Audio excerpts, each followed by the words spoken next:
Programang ito ay rated SPG. Striktong patnubay at gabay ng magulang ang kailangan.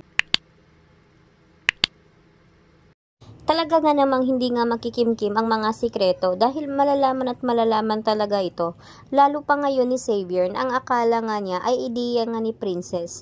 Nasiraan siya mismo sa kanyang birthday party at pinahiya pa ito.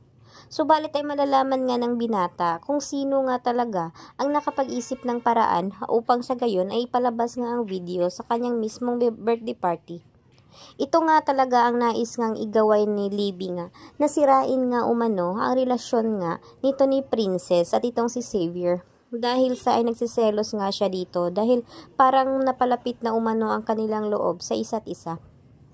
Kaya naman ang dahil nga dito nga ay nalaman nga ng binata na itong mismong ang kanyang kasintahan na si Libby ang nakapag-isip ng paraan at inutusan nga niya itong si Princess dahil alam niyang si Princess ay may connection nga doon nga sa bilangguan kaya ginawan nga ito na video ni Princess.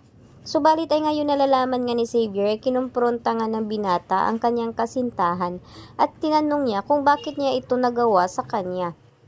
Kaya ngayon ay labis ang pagkamuhi niya dito nga kay Libby dahil hindi nga niya lubos sa kalain na ang kanyang jowa mismo ang naglaglag nga sa kanya at siniraan nga siya nito sa harap ng kanyang mga kaibigan at pinapahiya pa. Kaya nang dahil nga dito ay hindi nga mapatawad nga ni Xavier ang ginawa ni Libby sa kanya. Kaya naman ay nais nga nito ni Xavier na makipaghiwalay na lang dito nga kay Libby dahil nga sa ginawa niyang kabastusan. Subalit hindi naman pumayag nga ito ngang si Libby na gano'n na lang ang mangyari dahil ginawa lang umano niya iyon dahil nais nga umano niyang sirain nga ito ngang si Princess sa kanya dahil labis nga ang kanyang selos dito.